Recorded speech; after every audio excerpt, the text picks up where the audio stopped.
Break से आगे वापस आपको कहेंगे एक बार फिर से खुश आमदीद और बात करेंगे सेहत के हवाले से। और सेहत के हवाले से जब बात होती है तो अभी मुझे याद पड़ा है कि कल हमने सेहत के हवाले से जब बात की थी तो दुनिया भर में आलमी तौर पे जो है मनाया जा रहा था सेहत के हवाले से दिन। लेकिन जब बात होती है सेहत की तो यहाँ पे हमारे बच्चे सबसे ज़्यादा उनकी सेहत पे फोकस किया जाता है। अगर वो सेहतमंद है ना तो पूरा घर जो है वो सेहतमंद होता है। मगर यहाँ ये कहा जा रहा है कि रिपोर्ट्स आई हैं कि उसके मुताबिक शहर क्या पूरे मुल्क में जो खसरा चिकन पॉक्स और मम्स के केसेस जो हैं बहुत ज़्यादा सामने आ रहे हैं। सरकारी अस्पतालों की ओपीडी में रोज़ाना 3 से 4 बच्चे एक जैसी अलामात के साथ लाए जा रहे हैं। तशवीश की बात यह है कि ये सिर्फ कराची या सिंध का ही नहीं बल्कि पूरे मुल्क की जिस तरह मैं बात करी वहाँ पे ये केसेस सामने आ रहे हैं और पता ही नहीं चलता वालिदैन को कि बच्चों को ये क्या वाकई खसरा है, चिकन पॉक्स है या फिर ये मामूली ये वायरल इन्फेक्शन जो चल रहे हैं वो है। मगर बढ़ते बढ़ते ये अलामात और ज़्यादा जब बढ़ जाती हैं तो फिर उस वक्त वालिदैन के लिए बहुत तशवीश की बात हो जाती है और उनको पता नहीं चलता कि इस वक्त वो क्या करें। तो इस सिलसिले में आज हम बात करेंगे, हमारे साथ हेल्थ एक्सपर्ट हैं, वो हमें बताएंगी कि ये सारी सूरत हाल जो हम देख रहे हैं इसका क्या हल है और किस तरह से वालिदैन जो हैं अवेयर हो सकते हैं। तो हमारे साथ इस वक्त मौजूद हैं रूबिया उस्मान, हेल्थ एक्सपर्ट हैं, इनसे मिलते हैं। अस्सलाम वालेकुम रूबिया, कैसी हैं आप? ठीक हैं? सुबह खैर। अस्सलाम वालेकुम Manu, thank you for having and thank you for raising such an important topic. जी, बहुत शुक्रिया कि आपने हमें ज्वाइन किया और मैं बस यहीं से बात शुरू करूंगी कि ये अचानक इस तरह की बीमारियों के जो केसेस हैं एकदम से इतने ज़्यादा हमारे सामने आने लगे हैं, इसके पीछे क्या वजूहात हैं? क्या ये मौसम की तब्दीली है या और कोई वजूहात हो सकती हैं? सो वायरसेस का हमेशा से हिस्टोरिकली ये रहा है कि they will always be there in our community. तो हमारी कम्युनिटी में वायरसेस हर वक्त मौजूद होते हैं। जी। लेकिन अब चूंकि हमारी एक अनएक्सपेक्टेड सी, आप समझें कि एक फेक विंटर आ गई वापस, जी। तो ये सर्दियों में ऐसी अलामत ज्यादा होती हैं क्योंकि we stay in close spaces, हम क्लोज स्पेसेस में रहते हैं, करीब रहते हैं, और इसकी वजह से ये बीमारी चूंकि ये एक से दूसरे बंदे को लगती है तो ये बहुत ज्यादा फैलती है। नाउ द अदर प्रॉब्लम जो पाकिस्तान में बहुत ज्यादा हो रही है, people are not vaccinating enough. तो अब जो कल आपने जैसे बोला कि वर्ल्ड हेल्थ डे था, इस साल के वर्ल्ड हेल्थ डे का थीम भी यही है कि हमने सारी कम्युनिटीज को साथ लेके चलना है। जी। इट्स नॉट जस्ट अबाउट कि आपने एक इंडिविजुअल ग्रुप को टारगेट करना है। तो बाय नॉट वैक्सीनेटिंग आप अपने सिर्फ बच्चे को रिस्क पे नहीं डाल रहे हैं, आप अपने घर के हर उस अफराद को रिस्क पे डाल रहे हैं जिसको कैंसर है, जिसकी इम्यूनिटी लो है, क्योंकि ये बच्चों से उनको भी लग सकता है। बिल्कुल, बिल्कुल। अच्छा डॉक्टर साहब ये बताइए, खसरा हो गया, चिकन पॉक्स हो गया, मम्स बच्चों के लिए कितने खतरनाक हो सकते हैं? क्या ये बीमारियां जो है जानलेवा भी साबित होती हैं अगर वैक्सीनेशन नहीं करवाई हुई?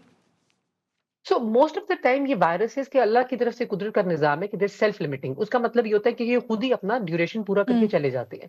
A lot of the times इनका वर्स्ट पार्ट जो होता है वो before the appearance of rash होता है। यानी आप सबसे ज्यादा इन्फेक्टिव होते हो बिफोर आपका चिकन पॉक्स का या मीजल्स का रैश बने। रैश बनने के बाद आपका 7 to 9 या 7 to 10 डेज का कोर्स होता है और उसके बाद ये आहिस्ता आहिस्ता खत्म हो जाता है, डिसिपेट कर जाता है। मेजॉरिटी केसेस में this is how it behaves. However hmm. There are the odd cases जिसमें इसकी कॉम्प्लिकेशंस होती हैं। हुँ। कॉम्प्लिकेशंस रेस्पिरेटरी हो सकती है, उसका मतलब ये कि आपके फेफड़ों को असर कर सकता है, दिमाग पे असर कर सकता है। People can get very very unwell कि they need admission, and yes I agree with you कि इससे डेथ भी हो सकती है। ओके। डॉक्टर साहब ये बताइए कि कौन से बच्चे खास तौर से रिस्क पर होते हैं, उनको सबसे ज़्यादा खतरा लायक होता है कि ये जिस तरह आपने कहा कि डेथ भी हो सकती है, मैं भी ये बात कर रही थी और केसेस जो हैं इतने ज़्यादा रिपोर्ट हो रहे हैं डेली बेसिस पे, तो क्या कहेंगी वैक्सीनेशन क्या बहुत ज़रूरी है? क्या वैक्सीनेशन अगर कराई भी हो तो बेहतरी की तरफ जाएंगे? अभी आपने रैशेस का भी जिक्र किया खास तौर से कि इसमें तो ज़ाहिर बात है जब आपको चिकन पॉक्स होते हैं या मम्स होते हैं इस तरह आपको उसमें खारिश होती है, आपको फील हो रहा होता है तो बच्चे इरिटेट होते हैं तो रैशेस पड़ जाते हैं। And the other thing is कि वैक्सीनेशन वाली बात करूंगी, the other thing hmm. With vaccination is कि ये आप ये नहीं हो सकता कि आपके मुल्क में जैसे आपके घर में अगर हुँ। 10 लोग रहते हैं तो दो हुँ। वैक्सीनेट करें तो पूरा घर प्रोटेक्टेड होगा। तो मुल्क भी इसी तरह ही है। अगर majority of our hmm. Population will not be vaccinating तो हम सारे एट रिस्क रहेंगे। जी। उसकी वजह ये होती है कि जो अनवैक्सीनेटेड पॉपुलेशन है वो हुँ। जाके जब बीमार होती है तो वो बाकी सबको भी एक्सपोज करती है। वैक्सीन आपको 100% तो प्रोटेक्ट नहीं करती, मैं मानती हूँ ये बात। राइट। लेकिन अगर आपको ये वायरस से एक्सपोजर होता है एंड यू आर वैक्सीनेटेड तो आपकी बीमारी बहुत कम या माइल्डर होती है। ये पहली बात। दूसरी बात है कि गुड चांस शायद आपको हो ही नहीं है। And the saddest part is कि ये मैंडेटरी वैक्सीनेशन प्रोग्राम का हिस्सा है। उसका मतलब ये कि ये हिफाजती टीके हर बच्चे को मैंडेटरी तौर पे लगने चाहिए, कि नेशनल इम्यूनाइजेशन स्क्रीन का हिस्सा है। तो ये लगवाने बहुत जरूरी है। जी। एक जो बात मैं आम आम लेवल पे करूंगी, आम बंदे के लेवल पे करूंगी, हुँ। अगर आपकी इम्यूनिटी कम है, आप बेशक एल्डरली हैं, अगर आप अपने आप को समझते हैं कि जी मैं बिल्कुल ठीक ठाक हूँ, लेकिन अगर आपकी इम्यूनिटी लो है, अगर आपकी बॉडी में और आपके जिंदगी में बहुत स्ट्रेस है, अगर आपको बीमारियां हैं, जैसे अगर आपको अस्थमा है तो आपके लंग्स कमजोर हैं, अगर आपको डायबिटीज हाई ब्लड प्रेशर है तो आपके और ऑर्गन्स जो है वो कमजोर है, तो आप एट हायर रिस्क है for getting bad complications from this infection. हुँ। यानी कि इन्फेक्शन तो सबको ही होनी है, सही। लेकिन आपको ज़्यादा खतरनाक होनी है। डॉक्टर साहब, अभी जिस तरह आपने कहा कि वैक्सीनेशन तो चले हैं, उसके 100% तो नहीं कहते कि भाई उससे आप बच जाएं या अगर कोई मसला हो जाए तो वो आपको सेव कर लेती है, लेकिन और कौन से ऐसे स्टेप्स हैं जो हमें लेने चाहिए ताकि इन बीमारियों से ही बचे, अगर आए भी बीमारी तो ये चली जाए अपना टाइम पूरा करके? फर्स्ट ऑफ ऑल आपको ये बात बहुत ज़रूरी है कि आप कॉमन सेंस इस्तेमाल करें। अगर आप बीमार हैं, तो आप अपने आप को कंटेन करें। यानी कि अगर आपको कोई बीमारी है, तो आप जा-जा के लोगों को जफ्या-पपिया ना करें। आप अपने आप को थोड़ा काबू में रखें। क्योंकि ये देखिए, ये बड़ा बेसिक सा, बड़ा कॉमन सेंस का बात है कि हुँ। अगर आपको फ्लू है, आपने मास्क नहीं पहना हुआ, आप दूसरों को फ्लू देंगे। तो ये उसी तरह ये इन्फेक्शंस भी हैं कि ये एक से दूसरे बंदे को लगती हैं। अगर आपके बच्चे, आप उनको स्कूल से एग्ज़ेम्प्ट कराएँगे। ये हुँ। वो बीमारियाँ हैं जिसमें आप बच्चे को स्कूल नहीं भेज सकते, क्योंकि बाकी बच्चे एट रिस्क हो जाएँगे। सिमिलरली अगर आपका कॉन्टैक्ट किसी, फॉर एग्जांपल आपके घर में कोई हामला प्रेग्नेंट लोग हैं, आप प्रेग्नेंट खवातीन से दूर रहेंगे, क्योंकि उनमें ये इन्फेक्शन जानलेवा हद तक खतरनाक हो सकती है। So you have to prevent it from spreading, protect yourself. पहले अपने आप को रोकें। दूसरी बात ये कि आपके पास एक अच्छा फिजिशियन होने की बहुत अशद ज़रूरत है। ये चीज़ मैं अक्सर बात करती हूँ कि पाकिस्तान में सबसे बड़ा प्रॉब्लम ये कि we don't have good general physicians. जी। So as a result patients जाते नहीं हैं। पेशेंट्स के साथ जब रिलेशनशिप ही नहीं बनेगा एक फैमिली डॉक्टर का, तो आप उसके पास जाएँगे ही नहीं। ये रिलेशनशिप डॉक्टर्स ने बिल्ड करना है। This is the onus falls on us. सिर्फ बात ये नहीं है कि आपने दिन में 1000, 10,000, lakh whatever amount of money make करना है।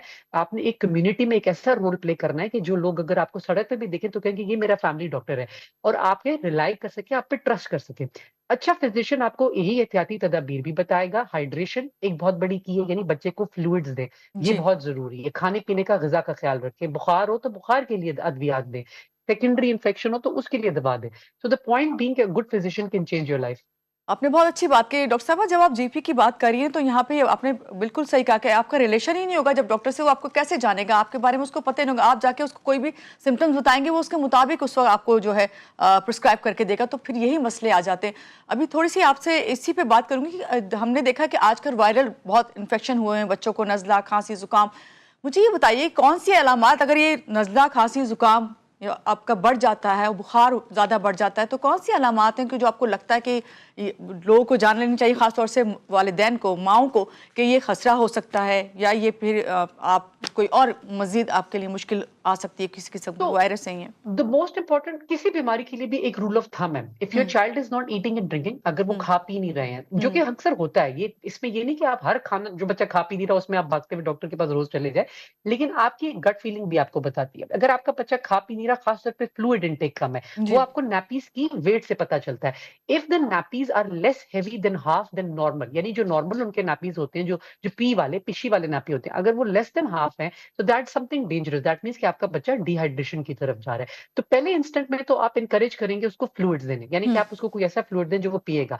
सेकंड इंस्टेंट में अगर आपको लगे कि वो नहीं इंप्रूव हो रहा, then you must seek help, आपने डॉक्टर के पास जाना है।